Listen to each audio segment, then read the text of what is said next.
بسم الله الرحمن الرحيم. أهلا وسهلا فيكم أصدقائنا ومتابعينا على قناتنا على منصة اليوتيوب، وأيضا قنواتنا من خلال السوشيال ميديا. في هذا الفيديو إن شاء الله بدي أنا أحكي للناس محبين التداول السريع، محبين الأرباح السريعة، الناس اللي بتدور على سكالبينج، نظام أخطف وجري، الناس اللي بتحب تشتغل بإيدها وبمساعدة من برامج للتداول الآلي أو روبوتس أو إكسبرتس. اليوم بدنا نحكي عن إكسبرت جدا رائع، وهو إكسبرت الذهب، وهو إكسبرت الذهب للعمل على فقط الذهب بمحددات محددة، بطريقة محددة، باستراتيجية محددة رائعة جدا. أنا عن نفسي جربتها، أصدقائنا المتداولين جربوها. الأمور هذه كلها موجودة إن شاء الله، حنشرحها في هذا الفيديو. علشان هيك ركز معي، كوباية القهوة تبعتك ويلا الحقني. ليش احنا اخترنا الذهب تحديدا؟ لانه يا جماعة احنا الان في ظروف استثنائية جيوسياسية من خلال ما يسمى او ما يطلق عليه الحرب الروسية على اوكرانيا. الذهب اصبح له سلوك سعري جدا سريع، تقلبات سعرية جدا حادة، مش بس للذهب، ايضا كمان لمعظم العملات اللي موجودة في السوق. لكن احنا اخترنا الذهب لسرعته ولإمكانية تحقيق الأرباح من خلال عملنا على الذهب باستراتيجية الذهب، ومن خلال إكسبرت الذهب اللي طورناه مؤخرا خلال شهر مارس الحالي.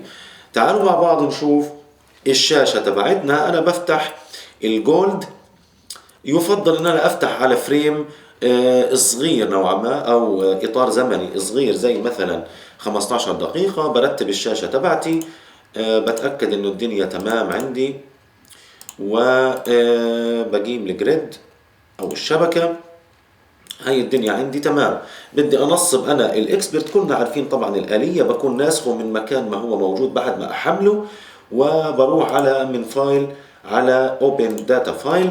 الموضوع بسيط وشفنا شرحه من خلال يعني فيديوهات سابقة. في مجلد الاكسبرتس بروح انا بضيف الاكسبرت تبعي مباشرة، باجي بعمل هنا ريفرش او تحديث، وبيظهر عندي الجولد.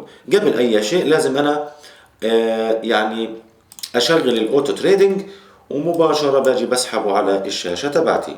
على طبعا يعني هذا يا جماعة خاص فينا احنا فقط، بمجموعة سليم، مش حتلاقوه في مكان اخر اطلاقا.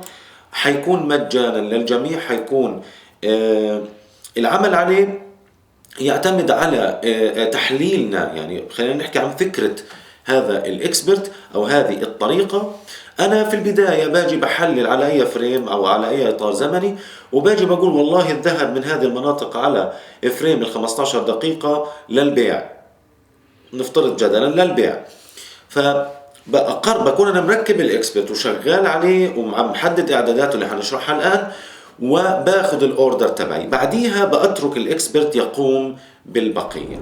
للناس اللي بتقول طب انا ما في عندي اتصال بالانترنت بشكل دائم، انا ما في عندي امكانيه يكون اللابتوب تبعي شغال باستمرار، مثلا ما في مصدر كهرباء مستمر زي مثلا الاخوه اللي موجودين في فلسطين او في العراق او في لبنان او خلافه، ربنا ان شاء الله يعني يزيح الغمه عنا. ما في عنا والله مصدر للانترنت والكهرباء بشكل دائم، لذلك احنا بنوفر لكم امكانيه انه نركب الاكسبرت هذا على حساباتكم بشكل مجاني من خلال سيرفرات احنا يعني نمتلكها ومتعاقدين معها، لأجل انه احنا نضمن تحقيق اكبر استفادة للاخوة المتداولين يستفيدوا من هذا الاكسبرت ومن هذه الاستراتيجية على طول، يعني بدون ان شاء الله اي توقف.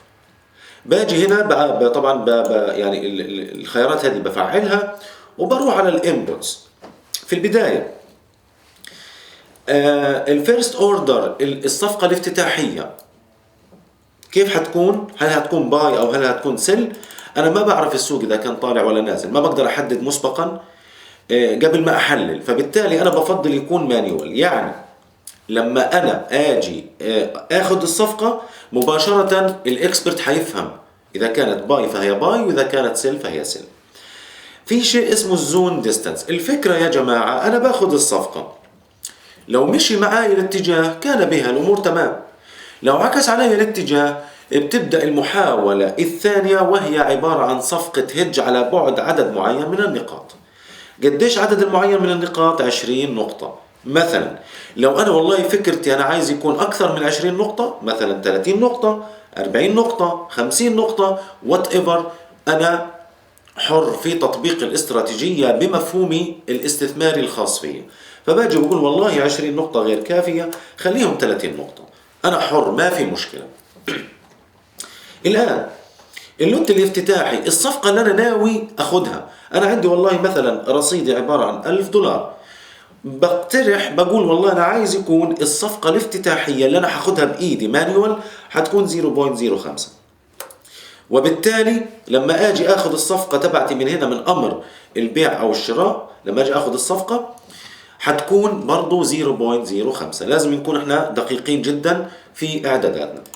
المعامل للصفقة الثانية وثم الثالثة وثم الرابعة والخامسة أو وخلافه، هل أنت بدك إياه ضرب أو بدك إياه جمع؟ الجمع يا جماعة عارفين إنه إحنا بنزود على اللوت الافتتاحي، شيء طبيعي جدا. الضرب بنضرب آخر يعني محاولة تم فتحها من خلال الإكسبرت. أنا مش شايف بالنسبة لي وبالنسبة لتفكيري من ناحية الاستفادة من هذا الإكسبرت إنه في فرق كبير ما بين الملتبلاير اللي هو الضرب أو البلس اللي هو الجمع. لذلك أنا باجي بقول والله بخليها ملتبلاي. طيب في حالة $1000 أنا شايف إنه لو ضفت أو كان معامل الضرب يصل إلى 3، يعني المحاولة الأولى 0.05 على بعد 30 نقطة، حيكون صفقة الهج حيضرب فيه 15 في 3 بحيث انه يصير 15. مش شايفه شيء كبير، مش شايفه شيء كبير. هذه في حال هذه حتكون طبعا يعني غير مفعلة الا لو كانت الملتبلاي كانت عبارة عن بلس، وقتها حيلغي الملتبلاير وحيستخدم البلس سايز.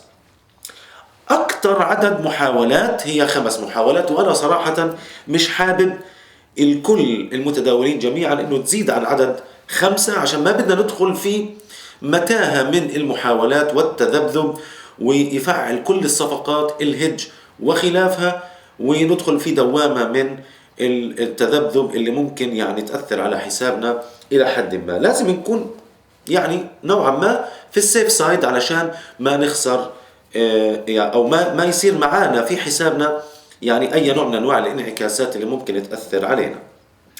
الآن بنيجي عند مفهوم التريلينج ستوب. في البداية أنا بدي أفعله. ليش؟ الآن يا جماعة طريقة الخروج بربح من خلال هذه الاستراتيجية أو هذا الإكسبرت بيعتمد على 3 نقاط. النقطة الأولى للتريلينج ستوب. النقطة الثانية إغلاق الربح أو إغلاق على أساس ربح للصفقة الأولى. النقطة الثالثة في حال أنه فتح محاولات أخرى بيروح يعني بيغلق على ربح بما مجموعه لجميع الصفقات. طيب بالنسبة للتريلينج ستوب، نفترض انه انا عندي هنا المركز تبعي، اخذت الصفقة من هنا صفقة بيع، جميل جدا. بيروح على طول بيحسب انه في حال مشي معايا السعر الى الاسفل لحد 20 نقطة بيكون في عندي ستوب لوز، بيروح بيحرك الستوب لوز 10 نقاط للأسفل، 10 نقاط للأسفل. وبالتالي كل ما يدخل في الاتجاه تبعي، يعني كل ما يهبط أكثر كمان 20 نقطة بيروح بيحجز كمان 10 نقاط، وهكذا. احنا فاهمين إيش يعني كلمة تريلينج. في حالة الذهب أنا ما بينفع أكتب 20، بكتب 200 لأن احنا كنا هذا الكلام عارفينه. والتريلينج ستيب بخليه على بعد 10 نقاط. أنا بهيك لو مشي 20 أو مثلا 40 نقطة بكون أنا هيك دخلت في الموجب، مستحيل أخسر، مستحيل أخسر. طب السيناريو الآخر، لو أنا عندي صار انعكاس، يعني بدل ما يهبط راح صعد، حيستنى 30 نقطة قبل ما يفعل صفقة الهيدج. وصفقة الهج حتكون مضاعفة 3 أضعاف. طيب أنا إيش حستفيد؟ هذه المحاولة الأولى إيش حستفيد؟ إن أنا في عندي صفقة بيع من تحت، وعلى بعد 30 نقطة فوق في عندي صفقة شراء. الآن أي تحرك في صالح صفقة الهج أنا محتاج فقط مسافة قصيرة جدا للخروج بربح عام للحساب كله وإغلاق جميع المحاولات. لكن لو رجع ثاني مرة بآجي بأطلع أيضا، أنا في عندي صفقات، عندي محاولتين، باجي بطلع للخيار الرائع هذا. الصفقة الأولى الافتتاحية، بالمناسبة خلينا أرجع للتريلينج ستوب. التريلينج ستوب يا جماعة مش لجميع المحاولات، فقط للمحاولة الافتتاحية، فقط للصفقة أو الأوردر الافتتاحي. الآن الأوردر الافتتاحي الصفقة الأولى في حال أنه وصل لأرباح مثلا $2، اغلق لي إياه. خلاص أنا مش عايز المراكز تبعد أو المحاولات أو الأوردرات تبعتي تبعد عن السوق أو تبعد عن الأسعار.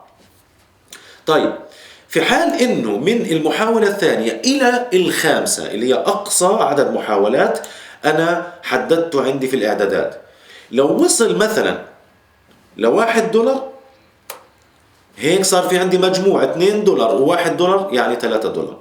لو وصلنا لل$3 هدول اغلق لي كل المحاولات وابدأ من أول وجديد. ليش عملنا هيك؟ عملنا هيك افترض جدلا دخلنا في المركز الأول وبعدين انعكس السعر، راح وصل وفعل الهج الأولاني ثم الهج الثاني ثم الثالث ثم الرابع ثم الخامس. هل يعني منطقي لو ظل السوق ماشي بالعرض أظل أنا في تذبذب والسالب عندي يزيد إلى ما لا نهاية؟ هذا مشكلة.